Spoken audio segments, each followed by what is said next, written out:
EVO.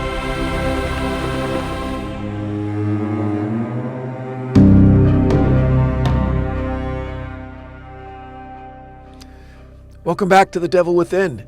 This is a Christmas special for 2025. I hope everybody's enjoying the holiday season.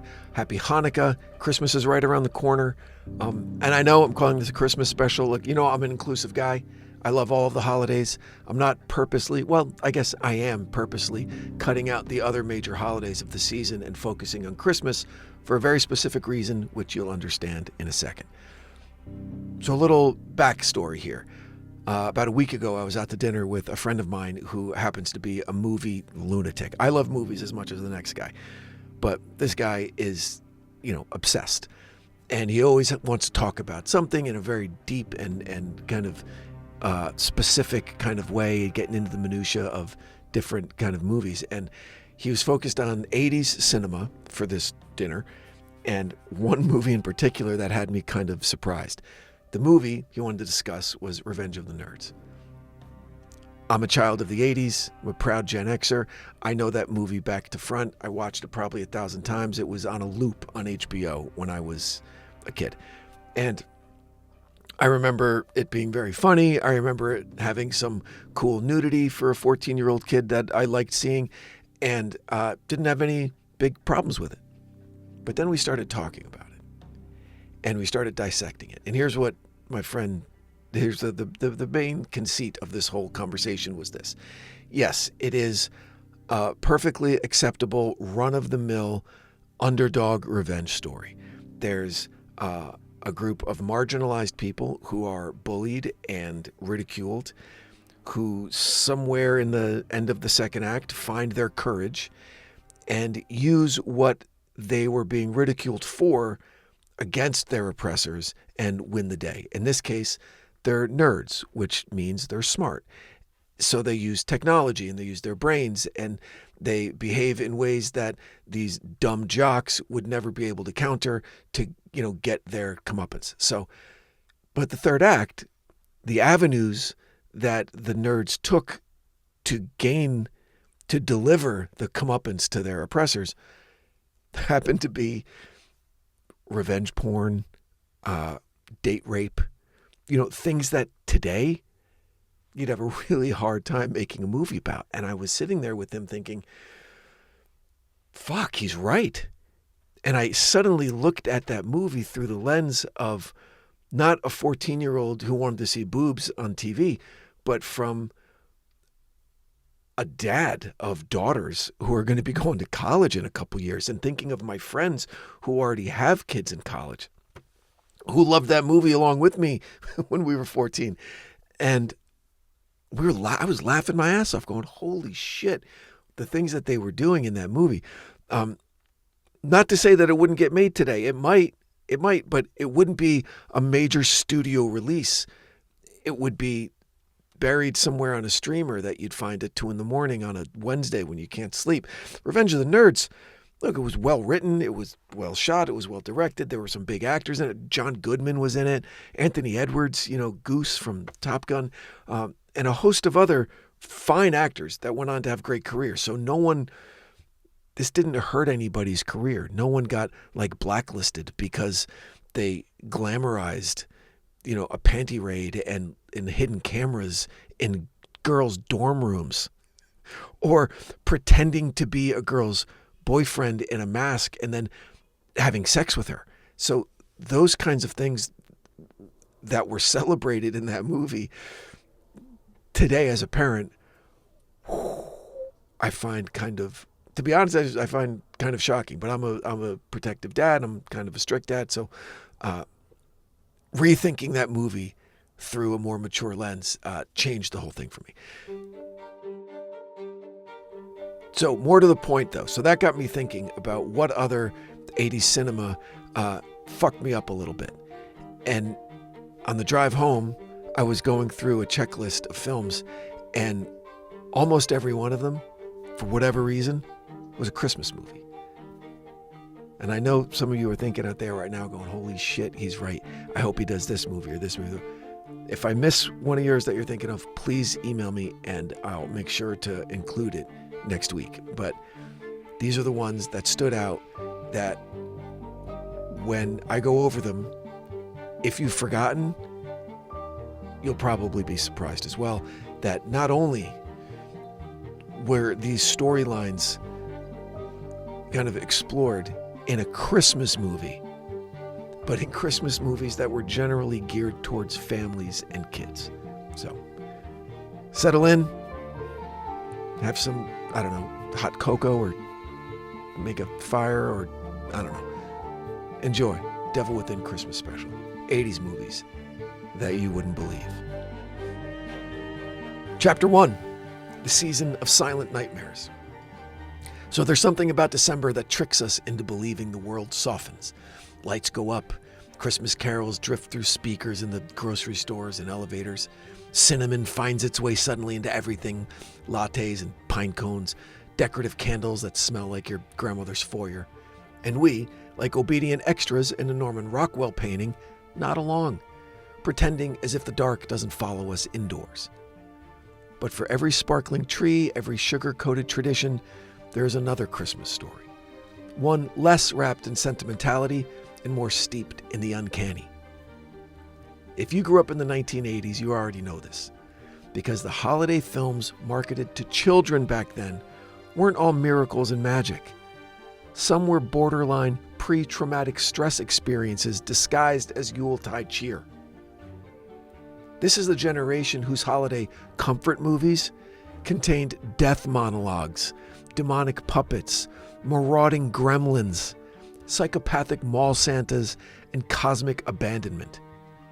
We learned early, often clutching VHS tapes with mittens, that Christmas joy and existential dread coexist comfortably under the same garland. So tonight, we dim the bulbs on the tree and look directly into the shadow where those stories lived. Welcome to the 1980s, a time when Christmas cinema smiled sweetly while quietly scarring children for life. Let's start with a moment that still derails adult cocktail conversations, the biggie. Phoebe Cates' chimney monologue in Gremlins from 1984. Set in a film otherwise positioned as a dark comedy creature romp, Cates' character, Kate, reveals why she hates Christmas.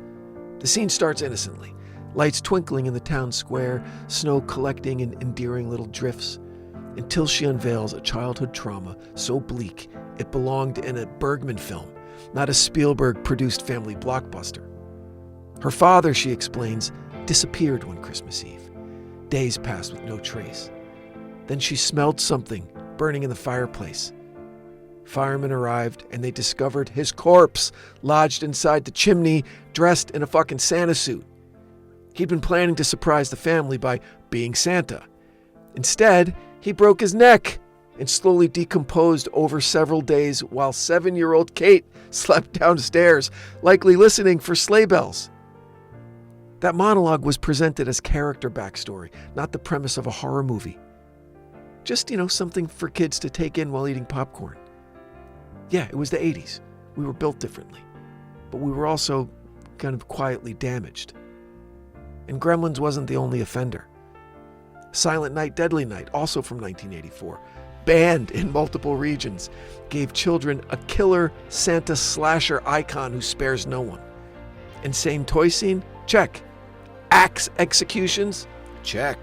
Catholic nun trauma reenactments? Yup. All wrapped under the tagline, "You've made it through Halloween, now try and survive Christmas." These movies were sold, sometimes televised, as holiday entertainment. But the 80s didn't invent the darkness. It just simply democratized it. It made the uncanny part of mainstream Christmas imagery. That polarity felt true because for children, Christmas always had an undercurrent of dread. Gosh, what if you weren't good enough? What if Santa didn't come? What if someone was watching you while you slept? Literally. The mythology teaches a surveillance state disguised as magic. Santa sees you when you're sleeping.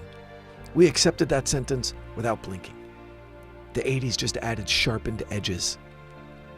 Scrooged from 1988, Bill Murray's postmodern Dickens adaptation, took children through visions of frozen dead bodies, tortured souls, burning coffins, grotesque cab drivers who might be demons, and a ghost, Carol Kane, who beats the protagonist senseless with a toaster in slapstick brutality. All presented as comedy. Then there was The Never-Ending Story from 1984. Not a Christmas film technically, but looped endlessly on network holiday rotation. Children watched that horse drown slowly in a swamp of despair, while a wolf-like demon stalked him across a collapsing universe. All while the film whispered, "Nothing matters because the nothing consumes all." Charming stuff. But this was also an era when films like A Christmas Story normalized child abuse slapstick. We hear a kid getting the shit beat out of him over the phone, tongues frozen to poles, BB gun eye injuries, Santa Claus literally kicking a child down a slide in slow motion while he screams, "Ho, ho, ho," with manic contempt. And that kid we heard getting beat up by his mom over the phone, he shows up in school with evidence of the abuse, the wounds on his face. Somewhere between Frosty and Freddy Krueger, Christmas developed a dual nature. One message for the adults, another message for the subconscious. You learned that enchantment and terror were not opposites. They lived in the same house. And if Christmas stories reflected childhood reality, well, maybe they weren't wrong. Homes get colder in winter. Families fracture under pressure. Expectations rise while bank accounts fall. Loneliness grows louder under blinking lights. The 1980s simply didn't hide that. Instead, it packaged existential threat in wrapping paper and then sold it at Blockbuster. For our opening investigation, the real question isn't why were children exposed to so much holiday horror? The real question is, why did we like it? Why did the darkness feel right? Why did these movies haunt us in ways that felt inseparable from Christmas itself? This special isn't just a walk through disturbing nostalgia. It's an autopsy of Christmas as Americans understood it in a decade obsessed with excess and decay.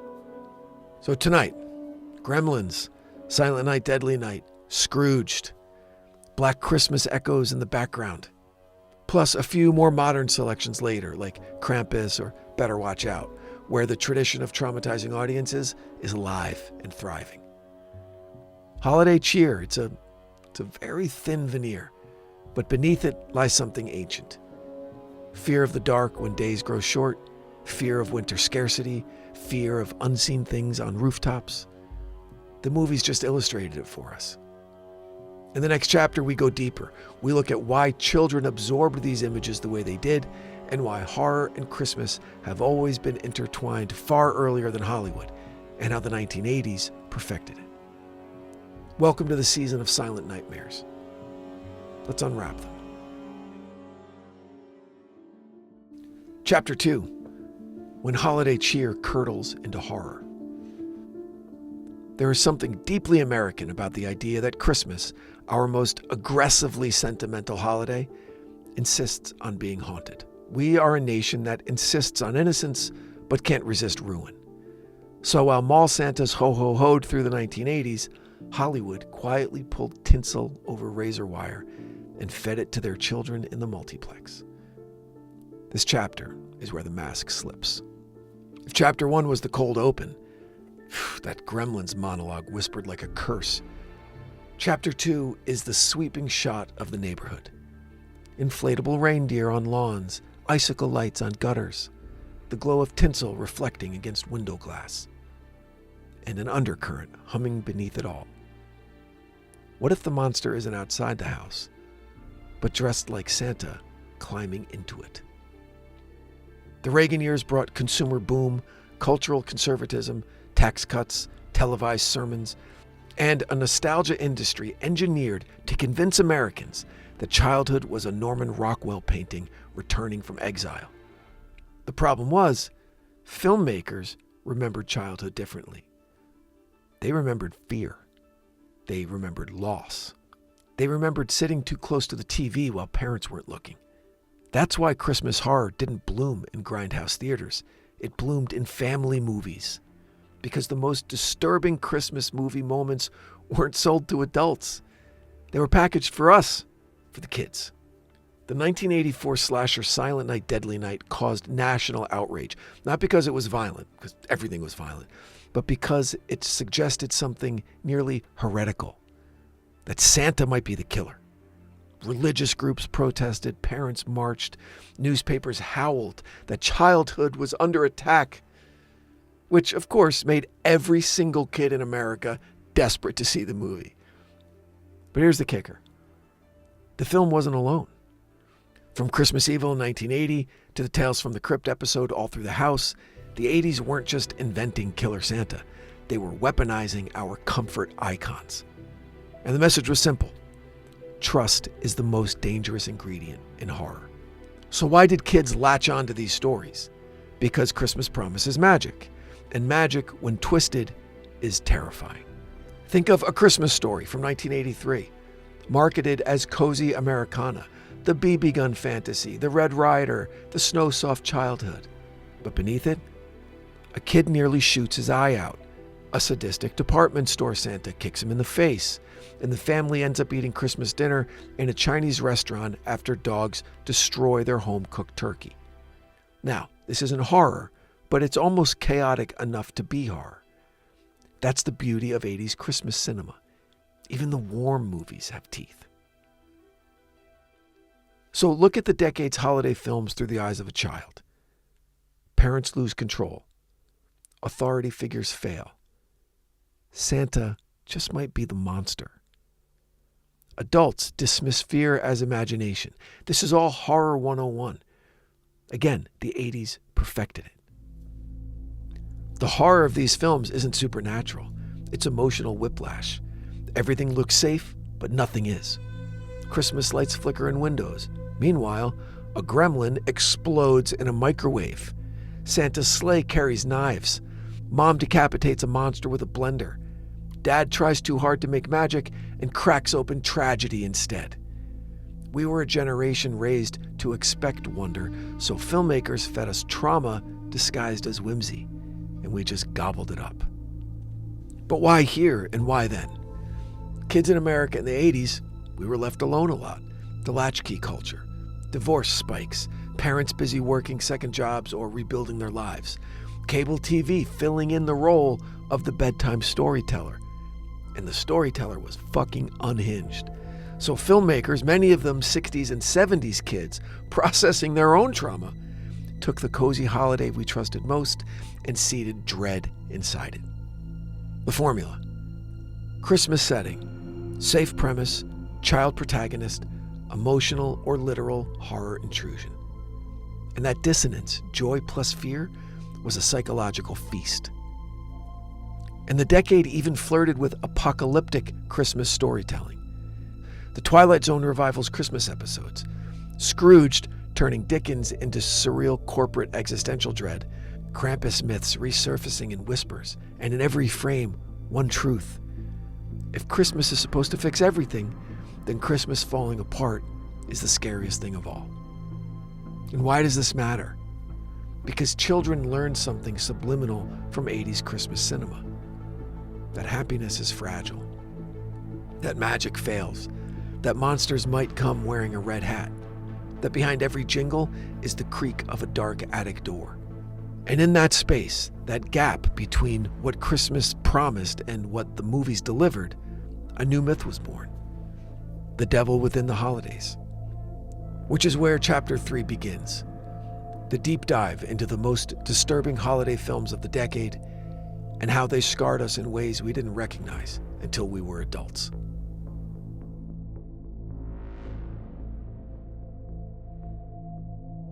Chapter 3. The 80s lied to us, and we loved it. So Chapter 3 is where sleigh bells ring, angels sing, and cinematic childhoods get shattered under the fluorescent glow of VHS nostalgia. Chapter 1 reminded you that Christmas horror was practically medicinal for an anxious nation. And Chapter 2 showed how Hollywood's family films casually slipped existential dread and death trauma into PG ratings like arsenic in your hot chocolate. then this chapter is where we confront the uncomfortable truth. The 80s gaslit an entire generation. And somehow it made us grateful.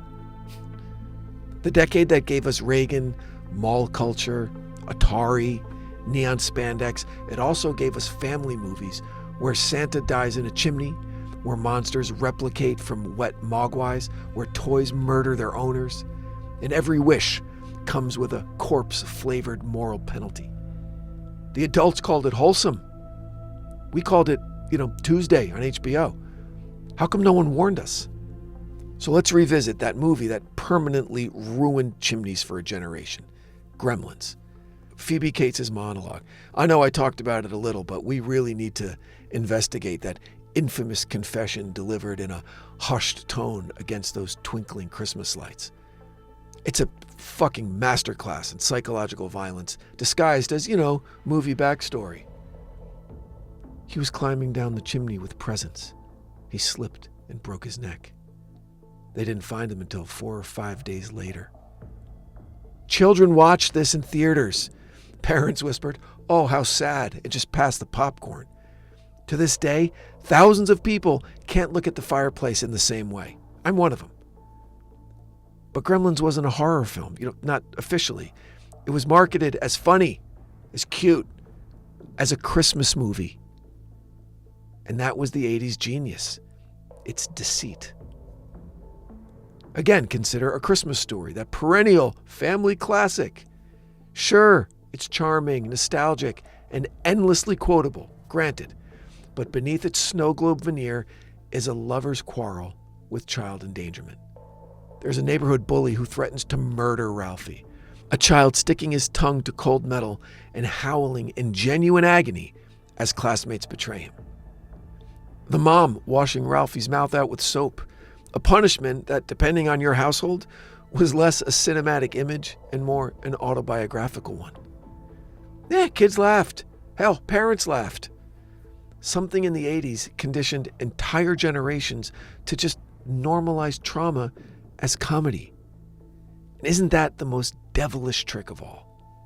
And then, as discussed, there was Scrooged, a Bill Murray fever dream in elf wrapping paper, written by the great Mitch Glazer, a movie marketed as whimsical holiday fun that opens with a terrorist attack on Santa's workshop and ends with Murray screaming salvation into a live television broadcast while hallucinating dead bodies and rotting souls.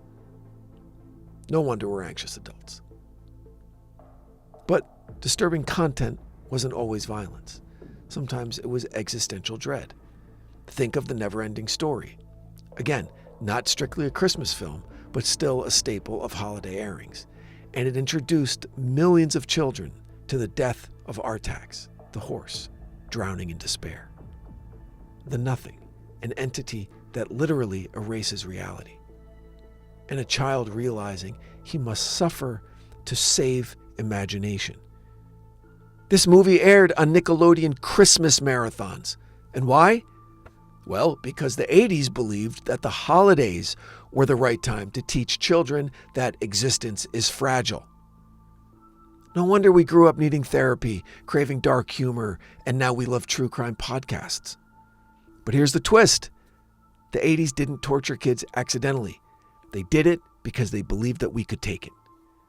Filmmakers assumed that children understood metaphor, understood mortality, and kind of got melancholy. They believed darkness was necessary to make wonder meaningful. Look at E.T., marketed as a Christmas-adjacent family film. Elliot's parents are divorcing. Check. E.T. nearly dies on a government slab, because that's how Earthlings treat visitors. Elliot experiences psychic deterioration through empathic connection. Children weren't spared emotional gravity. We were bathed in it. We were baptized into it. And maybe, just maybe, that worked out for us. Because in a strange way, the disturbing Christmas films of the 80s did something that modern holiday media rarely dares. They told the truth. Christmas isn't simple. It isn't sanitized. It's a collision of joy and sorrow, a ritual built on remembering that winter used to kill people, and parties were survival strategy. So maybe Gremlins wasn't a creature feature. Maybe it was a parable about chaos beneath cheerful surfaces.